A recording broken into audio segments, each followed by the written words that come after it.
আমি বিশাখা রানী মণ্ডল। আমাদের সেই 15ই আগস্ট থেকে হুমকি হামকা দিচ্ছে, জমি দখল করেছে 22 বিঘা, এবং আমরা বাড়িতে থাকতে পারি না। রাত্রে আমাদের অত্যাচার করার কথা বলতে বলে, এবং বলে হুমকি দেবো, মানহানি বলবো, মসজিদ মস্ত হাতি খুকুন বেটবে, আমাদের এই সমস্ত কথাবার্তা বলে। আমরা সেখান থেকে পর্যন্ত এখনো পর্যন্ত বাড়ি থাকতে পারি না। আমাদের ঘেরে গেলে বেড়াতে এরকম কথাবার্তা বলে, আমরা তাদের সম্মুখেও যেতে পারি না। আশেপাশে গেলেও তারা এরকম কথাবার্তা বলে, আমাদেরকে বলে যে এখান থেকে চলে যেতে হবে।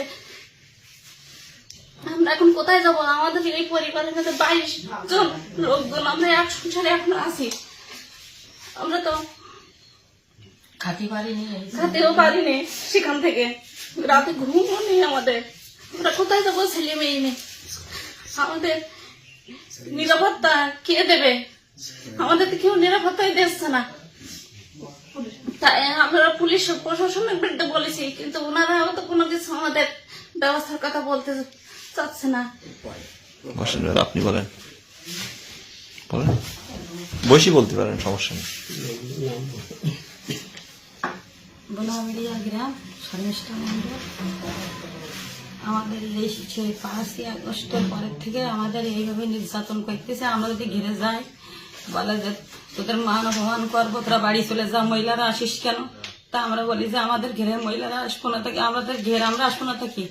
বলে যে ঘিরে আসলে হবে না, বেশি এ করলে কাপড় খুলি নেবো, এইসবও বলে। তো পেটের জ্বালায় কি করবো? আমাদের ঘেরে আমরা জাতি পাচ্ছি নি। এইসব মারধর করাই দেবো, পড়াই দেবো। ছেলে মেয়েরা স্কুলে আসে, তাও আসা যাবে না, এরকম বন্ধও ছিল কিছুদিন। আমরা তো ভয়তে, হিন্দু মানুষ ভয়তে পড়ে আছে, আগুতেও পারিনি। আর কেউ কিছু? আমি তুষারকান্তি মণ্ডল, সদর আশাশুনি ইউনিয়নের 6 নম্বর ওয়ার্ডের বলাবাড়িয়া গ্রামের অধিবাসী। আমি তুষারকান্তি মণ্ডল, পিতা মৃত জনার্দন মণ্ডল। CS 77 SA 199, দুর্গাপুর বড় মৌজায় আমার পৈতৃক সম্পত্তি, 22 বিঘা সম্পত্তি। 5ই আগস্টের পরে 15ই আগস্ট মানে জবরদখল করে আমার ঘেরে লুটপাট করছে। আমার সারা মাছ ধরে নিয়েছে জাল টেনে, ঘুনি পেতে বিভিন্নভাবে আমাকে হুমকি হামকা করছে, এবং আমার পরিবারের লোকজনের মৃত্যুর আশঙ্কা দিচ্ছে।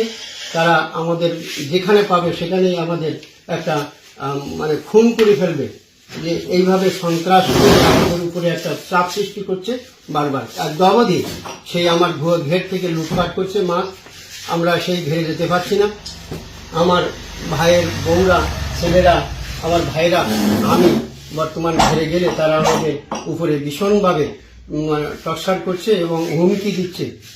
তো এমতো অবস্থায় আমরা সংখ্যালঘু হিসাবে আমাদের এই পৈতৃক সম্পত্তি, আমার বাবা দীর্ঘ 50 বছর যাবৎ খেয়েছে, আমাদের বয়সও 50-এর প্লাস হয়ে গেছে, তবু আমরা সেই সম্পত্তি ভোগ দখল করে আসছি।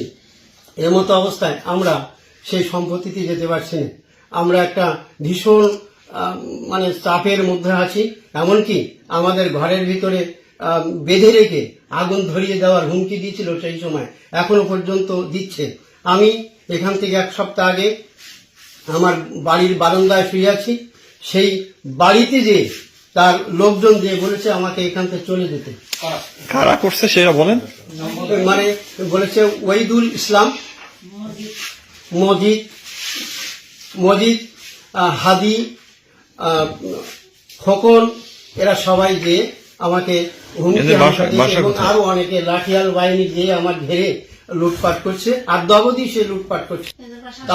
এদের বাসা সবাই আশাশুনি, এবং খোকন চন্দ্র মণ্ডলের বাসা আমার বলাবাড়িয়া, আমার পাশে। এরাই আমার ঘেরে জবরদখল করে আছে। এখন আমি কিভাবে এই রেহাই পাবো এদের হাত থেকে, সেই জন্য আমি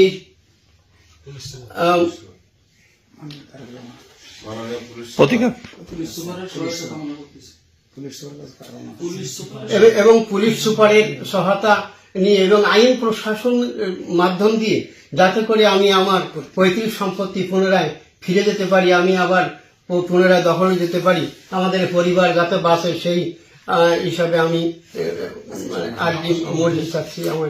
ঠিক আছে, এবার